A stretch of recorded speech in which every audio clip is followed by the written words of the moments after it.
বিসমিল্লাহির রহমানির রহিম। ভাই ও বোনেরা, যে যেখান থেকে আমাকে দেখছেন এবং শুনছেন, আপনাদের সবাইকে আমার সালাম, আসসালামু আলাইকুম। আশা করি আপনারা ভালো আছেন, আমিও ভালো আছি। UK property gossip by Tasmina YouTube চ্যানেলের পক্ষ থেকে জানাই শুভেচ্ছা। আজ আবারও ভিডিওতে চলে এলাম। তো আমার মনে হলো যে এই বিষয়টি নিয়ে ছোট্ট একটি ভিডিও দেওয়া দরকার, যে কারণে অল্প কিছু কথা বলতে চাচ্ছি। সেটা হলো যে আপনারা দেখেছেন গত 3-4 দিন আগে লন্ডনে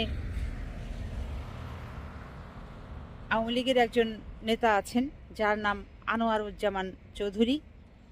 অনেকেই তাকে কালা পাঠা বলে উপাধি দিয়েছেন, ডাকেন।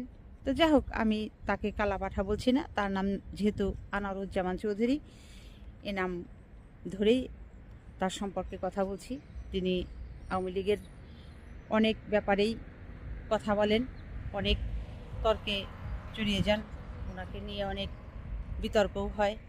তো বাংলাদেশে যত ধরনের রাজনৈতিক ঘটনা ঘটে, তিনি সব সময় খুব সক্রিয়, সঙ্গে সঙ্গে সেগুলোর নিয়ে কথা বলেন, সাংবাদিকদের সামনে কথা বলেন, বিবৃতি দেন, ইত্যাদি ইত্যাদি। তো সম্প্রতি তার বাড়িতে দুষ্কৃতিকারীরা ঢুকে ভাঙচুর করেছে, তারপর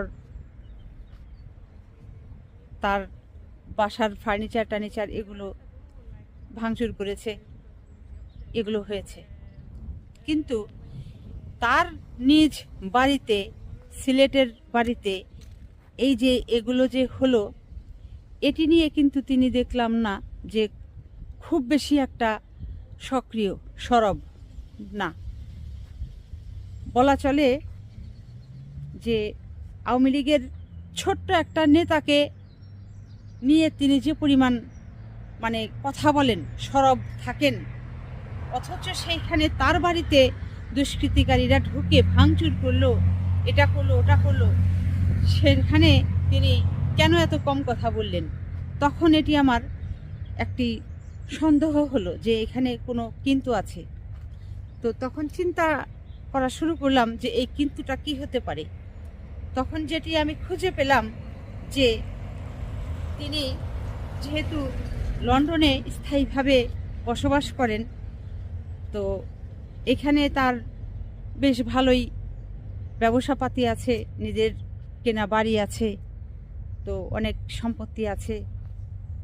এখন কথা হচ্ছে যে তাহলে তার ওই বাড়ি নিয়ে তিনি কেন সাংবাদিকদের সামনে কথা বলছেন না, তেমন রাগ দেখাচ্ছেন না, চেতে যাচ্ছেন না, এত শান্ত কেন? এটির কারণ হলো যে এই যুক্তরাজ্যে তার কি কি সম্পদ আছে, দেশের বাহিরে, এই যে বিবরণী, এইখানে তিনি নিশ্চয়ই তার ওই সিলেটের বাড়ির কথা হয়তো ওইভাবে উল্লেখ করেননি। তো মিডিয়ার সামনে যদি এগুলো নিয়ে বেশি কথাবার্তা বলেন, তাহলে তিনি হয়তো আগামীতে কোনো বেকায়দায় পড়ে যেতে পারেন।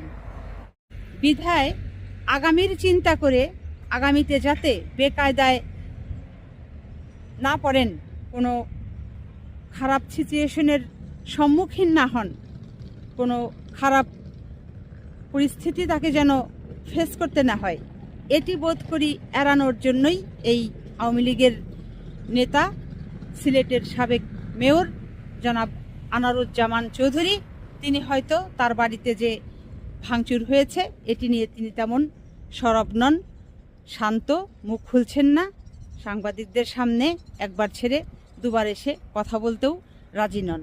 সম্ভবত এটি কারণ হতে পারে যে আগামীতে হয়তো বড় রকমের ওই শেখ হাসিনা, শেখ রেহেনা কিংবা টিউলিপ সিদ্দিকের মতো তাকে নিয়েও আবার টানা হেঁচড়া লাগা শুরু হতে পারে এই বাড়িঘর সম্পত্তি নিয়ে, যে কারণে এটিকে অ্যাভয়েড করার জন্যই তিনি আগে থেকেই বুঝে সুঝে চুপচাপ হয়ে গেছেন। তো সবাই ভালো থাকবেন, সুস্থ থাকবেন এবং আমার জন্য দোয়া করবেন। আমার এই চ্যানেলটিতে লাইক, কমেন্ট, শেয়ার এবং সাবস্ক্রাইব করবেন। আসসালামু আলাইকুম, আল্লাহ হাফিজ।